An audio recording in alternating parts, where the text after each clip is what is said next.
Hello, folks. So, my parents recently faced a harsh penalty for messing me over, and I informed them that they absolutely deserved it, and I'm not sorry for them at all. I kind of gloated over it, thinking I had earned it, but a couple of my pals told me it was absolutely needless. I am 17, a man, and I'm supposed to start college in a few weeks. I applied to numerous business schools outside of our state because I wanted to spend as little time as possible with my parents, and I didn't expect them to miss me. I was correct, but they nevertheless went behind my back to withdraw my application from my preferred college, which I only recently learned about. And it was all because of my brother, who is an insecure, jealous brat. I can't stand to see myself happy or successful. He's been dropping out of school for the past few years, and no matter how hard he tries, he always fails at something. I understand what his problem is. It's just that he cares more about how he seems to others and how the so-called cool kids view him than about his academics. And for some reason, my parents don't seem to notice. I've never seen my brother studying at home, which is part of the problem. Instead of attempting to address this issue, my parents have taken him to a number of specialists in recent months to see whether he has any learning problems that are stopping him from performing well. After his high school counselor spoke with our parents and informed them that he has been performing poorly in school and that they must take action, he is 2 years away from graduating and must improve his grades, or he will be denied admission to any half-decent colleges and will be forced to attend community college. That's how my folks got involved. The notion of their beloved son having to attend community college. I didn't care about the situation at all. My parents could make up any explanation they wanted for their favorite son's shortcomings. It's not my business. I was more concerned with my future and ensuring that I was accepted into a good business school so that I could succeed while remaining away from my family. And to ensure that, I also applied at Stanford. Everyone knows Stanford is a huge deal, and I was hoping to be admitted because my grades aren't too bad, and a number of my friends had told me they expected me to be accepted, so I went for it. Even if I wasn't accepted, I'd be content since I tried. But I don't think my parents were okay with it since, reportedly, a few days after I submitted my application, they sent an email pretending to be me and withdrew it without my knowledge so I wouldn't even have a chance. Recently, I began receiving back from all of the universities to which I had applied, and I was admitted into the majority of them, which is great news for me. Since I don't have many options when the time comes, I was just a little put off by the fact that I hadn't received an answer from Stanford. Usually, even if they are rejecting someone, they send something. Strangely, I hadn't gotten any words, so I was becoming concerned. I couldn't be patient for much longer because my friends were asking me about Stanford, and I couldn't exactly tell them that I hadn't heard back from them at all. When I tried to check, I couldn't find my application progress on their admissions portal, which made me wonder whether this was getting abnormal. I even checked my inbox, including the spam folder, and found nothing. Finally, there were no other options left. I decided to call the admissions office to see what was going on because I suspected there was a glitch, and they subsequently called me back and informed me that I had withdrew my application by email, which is why they hadn't bothered to contact me. I refused to believe it at first, since it seemed impossible. So I informed him that there must have been some miscommunication because I recalled applying, and they told me that they had gotten an email to withdraw my application days after I applied, which is why they canceled it. They couldn't speak to me for long because they had things to do, so I spent the entire day in shock.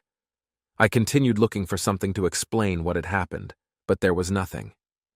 In the end, I had to accept the painful fact that someone else had sabotaged me. At first, I could only think of my brother, since I couldn't picture anyone else being so jealous of me that they would try something like this. However, his behavior did not appear to change when I was present.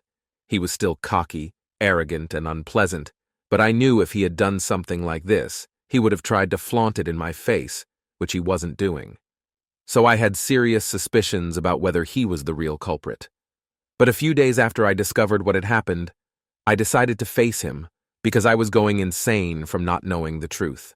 When I went into his room to ask him about it, he just seemed really bewildered, which I assumed was genuine, but I don't trust him at all. So I decided to interrogate him and he became irritated and began yelling at me, claiming that he didn't even know how to access my email. And if Dad had known, he would have probably withdrew from every college where I had applied. So I wouldn't have any options either, and I wouldn't be parading around the house, relishing every acceptance email. That irritated me, especially because I was already furious about what had happened. So I started yelling at him, and we ended up fighting, and I mean physically. So as soon as our parents heard the yelling, they went to his room to separate us. But I'm not sure what had gotten into me. I began acting utterly insane. Perhaps someone deliberately sabotaged me, because such events do not occur by chance. And I was quite frustrated, and I think I was trying to take it out on him. My parents were trying everything they could to keep me from beating him up, but I was becoming increasingly violent, and my father eventually had to restrain me. My mother informed me that it was them who had withdrawn my application, not my brother. That was when I immediately froze and stopped attempting to beat up my brother since it was so unexpected. I felt deceived, hurt, and blindsided all at once, and no one in the room knew what to do for a few seconds. He remained there calmly while I tried to think of anything to say to them and process my emotions, but there was nothing I wanted to say. I was really in shock, and when I didn't say anything, my mother began to explain what had happened. She had already begun to cry, and she explained that she and my father had always had access to my email because I used to do everything on my father's laptop before getting my own. I suppose I should have logged out of everyone else's accounts, but I forgot because it didn't seem necessary at the time. And when I started applying to colleges, my brother's high school counselor had warned my parents that he needed to improve his grades or he'd have to attend community college. It was particularly unpleasant because she had also compared him to me, despite the fact that we attended the same high school, and I had informed my parents that I intended to go business school. I had various options, but when the time came, my brother would not have the same ones. She had urged my parents to have my brother communicate with me so that he might go on the same academic track and achieve better, and she had even suggested that I teach my brother. Obviously, she had good intentions and was simply looking out for my brother. She had no idea that he and I had such a bad chemistry. But my parents took the other approach, and they began to consider how it must affect my brother to know that I was doing so much better than him. And they began to suspect that the pressure to outperform me, or at least be equal to me, was affecting him. So they were concerned about him, and my father suggested going through my email and checking out what colleges I was applying to, since I had never told them about it, to ensure that these colleges were all on a normal and achievable level and would not make my brother feel even more inferior to me. The majority of them were. But then, they discovered that I had also applied to Stanford, and they understood that if I was accepted, it would very likely wreck my brother's mental health. Since then, he has consistently been compared to me, his high-achieving older brother who attended Stanford and earned a business degree. So they pondered about it for a few days, and then my mother proposed that they could withdraw without my knowledge. Since they had access to my email, they knew my application ID and other information. It would be sly and unethical, but she hoped it might improve the issue. My brother would no longer have to feel embarrassed about performing poorly and compared to me. So they debated that concept for a few more days before my parents decided it was the best thing for our family and withdrew my application, which was still in the application stage. They just followed up electronically, sending a confirmation email to ensure that I wished to withdraw, and my parents handled everything on my behalf. They made sure not to leave a paper trail by deleting all of those emails, and they were fortunate that I did not check the application portal, since I had expected that any subsequent communication would be performed via email. This is how it is normally done. In addition, I was preoccupied with final exams and other matters. I had also applied to a number of other universities, and I wasn't overconfident enough to think that I would be accepted to Stanford. These applications also required time, so I'd been quite overwhelmed for the past few months, and unfortunately I hadn't checked the portal when I should have, which would have revealed that I had been sabotaged by my own parents. Now it was too late for me to do anything other than reflect on how callous these individuals were. After my mother told me everything, she and my father tried to console me, and my brother looked surprised. They tried to talk to me and apologize for everything, but they were too busy with my brother and hadn't considered the ramifications of their actions. Even now that I understood everything, they apologized. However, they continue to believe that my acceptance to Stanford would have been detrimental to my brother's mental health. But I was not interested in their apologies. I'd heard enough, so I brushed them off and returned to my room. Then I shut myself in and began packing because I couldn't spend another minute in that house with them. They kept asking me to leave my room, but I refused. And once I'd packed all I could carry, I called myself a cab and ignored my folks' attempts to communicate with me. And as I made my way out of the house and into the cab to drive to my grandparents' house, I noticed that my father's parents resided nearby while my maternal grandparents were slightly further away. So I went to my paternal grandparents' house and immediately told them everything, and I informed them that I did not want to return home. They had always known that things were not going well at home for me, as my parents always seemed to prioritize my brother over me. But this was severe, and my grandfather lost it when I told him what had happened. My grandmother attempted to console me since every time I was at their house, I finally allowed myself to cry. And while I was crying, my grandfather was yelling at my parents in the other room. Even over the phone, I could tell they were defending their judgment. But my grandfather wasn't having any of it, and he tore into them. A few minutes later, I overheard him on the phone with someone else, but this time he was speaking much more civilly and normally, and he was explaining the problem when he returned to the living room. He also joined my grandmother and sat at my side, comforting me. But then I got a hold of myself and stopped crying. So my grandfather informed me that my other grandparents would arrive the next day, and they would collectively determine what would happen. He also informed me that I did not need to worry since he would handle everything for me. I wasn't sure what that meant, but I was too exhausted to investigate it, so I let it go. The next day, my other grandparents arrived, and we were all in the same area. When they arrived, they comforted me and promised to do everything they could to help me. Obviously, they would be unable to get me into Stanford at this point, but they informed me of any expenses I had, including my college tuition and other living expenses. They would cover all of it. That was a big matter since college is expensive, and my parents had warned me from the outset that I would have to work or take out a student loan.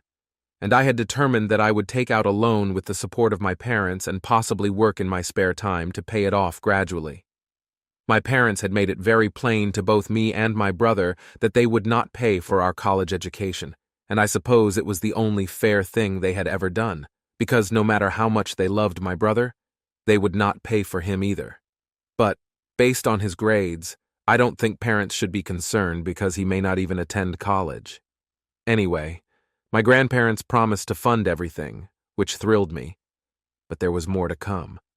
Apparently, they had reviewed everything again while I was asleep the night before, and concluded that what my parents had done was so terrible and excessive that they no longer wanted to communicate with them. So my grandparents were going to consult with their respective lawyers and name me as the lone addition to their inheritance. That blew my mind because I hadn't seen it coming.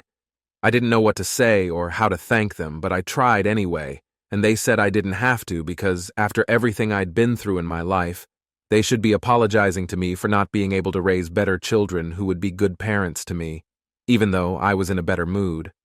My grandparents appeared slightly unhappy, and I could tell they were deeply disappointed in my parents, perhaps even more so than I. But I still thanked them as much as I could because this was such a big deal for me, and I tried to be happy around them, which appeared to make them feel better as well. All of this occurred approximately 3 days ago, and I've been living with my grandparents ever since.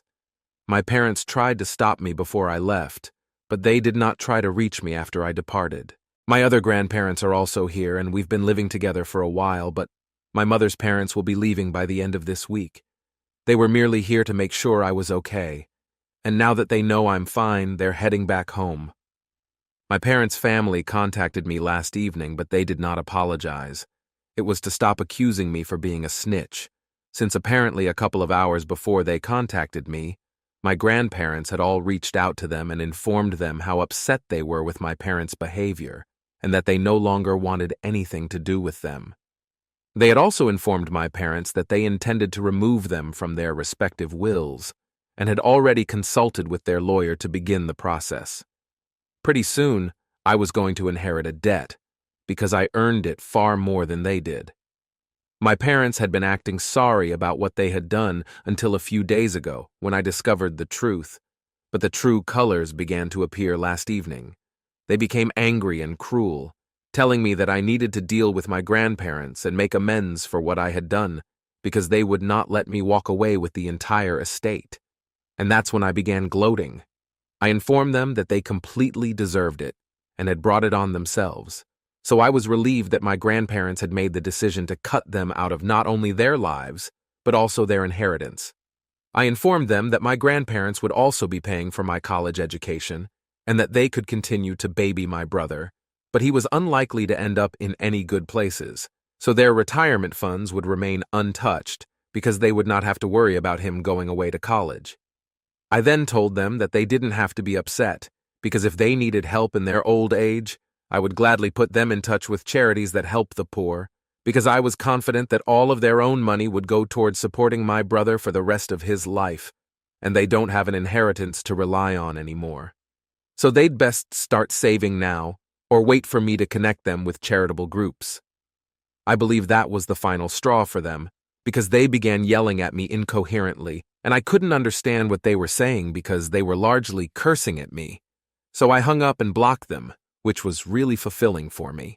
But then I made the mistake of telling a few of my friends about it, thinking they'd be on my side because they knew everything. But they told me there was no reason for me to say anything, and I could have simply accepted my victory and moved on with dignity. I got into an argument with them, and now I feel awful about it. I don't think my grandparents know about any of this because they haven't said anything, but I'm afraid to tell them because I don't want to appear arrogant. I'm not sure what to do or how to feel right now, so I decided to gloat in front of my folks, now that I know all of their inheritance will be mine. Edit. I do not have a good relationship with my brother. Never have. Never will. I know my parents were always inclined towards him and treated him differently, but he is no less of a brat. He's a total wannabe and a bit of a bully at school, which is quite embarrassing for me. He has never been polite to me since we were youngsters, which is why I have a horrible relationship with both him and my parents. Now let me explain why my grandparents never bothered to rescue me from my parents and bring me to live with them instead. That was because there was nothing to save me from. They couldn't legally intervene in how my parents treated me because they were not ignoring or isolating me, and sometimes they were even polite to me.